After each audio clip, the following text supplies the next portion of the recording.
Kita melihat bahwa keduanya, Petrus dan Paulus itu mulai dengan pertobatan. Firman-Mu Tuhan, berita bagi kakiku, sabda yang hidup, terang bagi jalanku.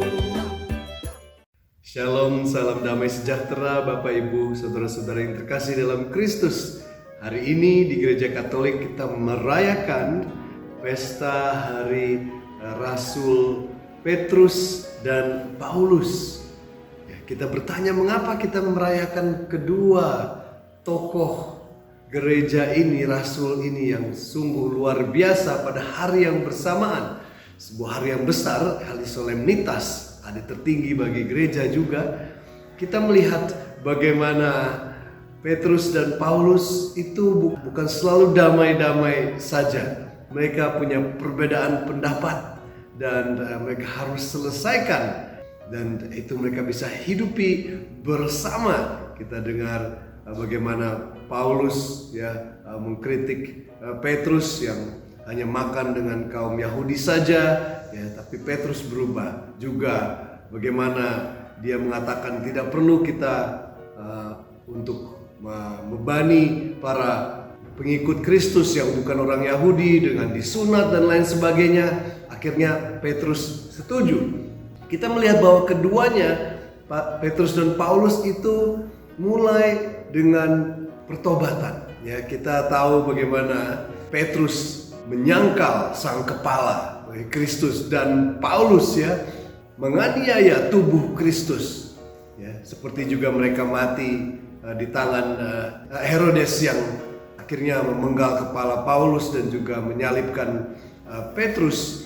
Tapi Paulus yang juga seperti Herod awalnya menganiaya murid Kristus, dia berubah. Dan juga Petrus. Keduanya punya kesamaan yang luar biasa, bahwa mereka sungguh gung-ho, mereka sungguh passionate, mereka sungguh cinta kepada Yesus dan kepada gereja.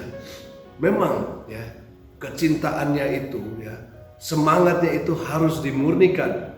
Ingat Petrus yang begitu semangatnya mengatakan kepada Yesus, saya akan mati bagi kamu, tapi akhirnya menyangkal dia 3 kali.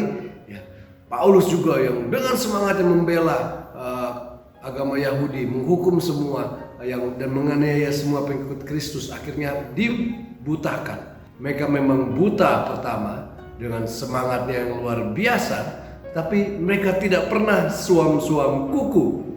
Akhirnya kedua menjadi figur rasul, yang satu menjadi batu karang, menjadi pintu surga, yang satu lagi satu pintu, satu lagi bisa jadi mobil atau motor, bahkan pesawat yang pergi ke ujung dunia untuk menyebarkan kabar baik sehingga semua orang tahu akan cinta Kristus. Kita juga mau dipenuhi, dimurnikan semangat kita.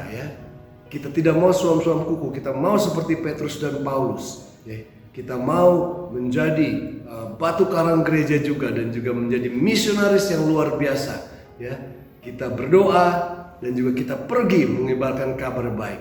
Itulah mengapa kita merayakan Santo Petrus dan Santo Paulus. Mereka dimurnikan, mereka dikuatkan oleh Roh Kudus. Kita tahu bagaimana Roh Kudus yang menginspirasi Paulus sehingga bisa menulis begitu banyak buku yang kita sekarang dapatkan dalam kitab suci.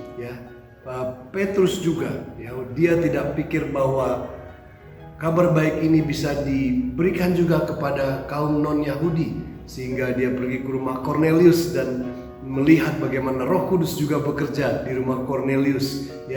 Dan kita juga mau dipenuhi oleh Roh Kudus itu yang merubah hidup mereka, sehingga dari segala kegagalan yang mereka lalui, mereka disempurnakan sehingga mereka bisa berlari sampai akhirnya dan memenangkan mahkota kehidupan dan menjadi saksi Kristus, walaupun mati dan memberikan hidup darah mereka untuk Kristus. Sebuah kebanggaan bagi gereja, sebuah contoh bagi kita juga yang mungkin pernah gagal, dan kegagalan itu penting bagi kehidupan dan kemajuan kita sebagai pengikut Kristus yang sejati. Biarlah namanya dimuliakan.